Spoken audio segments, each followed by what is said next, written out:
Height తక్కువగా ఉన్నాము, height growth increase కావడానికి ఏమైనా ఉన్నాయని అడుగుతుంటారు. అప్పుడు నేనేం చేస్తానంటే ఆక్యుపంక్చర్ పాయింట్స్ ఏమైనా ఉన్నాయా?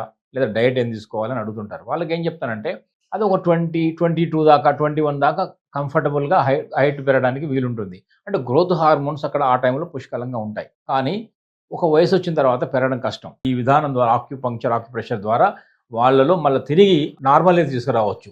ఇప్పుడు ఆ ప్రెషర్ పాయింట్స్‌లో చూడండి, ముఖ్యంగా ఇక్కడ ఉంటుంది, భ్రుకుటి మధ్యలో ఉంటుంది ఒక పాయింట్. గ్రోత్‌కు సంబంధించినటువంటి పిట్యూటరీ గ్లాండ్‌ని యాక్టివేట్ చేస్తుంది. ఇలా స్ట్రెయిట్‌గా కూర్చొని మెల్లగా ఇలా క్లాక్ వైజ్ కొంచెం కొంచెం చాలా జెంటిల్ ప్రెస్ చేయాలి. ఈ పాయింట్ యాక్టివేట్ చేయడం ద్వారా పిట్యూటరీ గ్లాండ్ యాక్టివేట్ అవుతుంది. అలాగే మనకు గ్రోత్ హార్మోన్లు కూడా వస్తాయి. ఇది ఒక పాయింట్.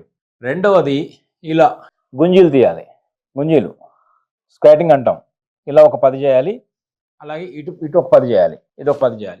ఇది ఒక రెండవ ఎక్సర్సైజ్ ఇది. మూడవది ఏంటంటే అలా పట్టి వేలాడడము, కాలు ఇలా ఓపెన్ చేయడము, స్ట్రెచెస్ చేస్తాం, ఎక్సర్సైజ్ చేస్తాం. ఆ ఫిజికల్ యాక్టివిటీ కూడా చాలా అవసరం. ముఖ్యంగా అన్నిటికన్నా ముఖ్యమైనది ఏంటంటే ఆ ఎండ పడాలి. మార్నింగ్ ఎండ, ఈవినింగ్ ఎండ చాలా చాలా ముఖ్యం. లంగ్ ఇంప్రూవ్ అయినప్పుడు మాత్రమే ఈ గ్రోత్‌కు చాలా చాలా అవకాశాలు వస్తాయి. ఇది చాలా గుర్తుపెట్టుకోండి. బ్రీతింగు, లంగ్ ఎనర్జీ ఈ మన హైట్ గ్రోత్ దగ్గర సంబంధం ఉంది.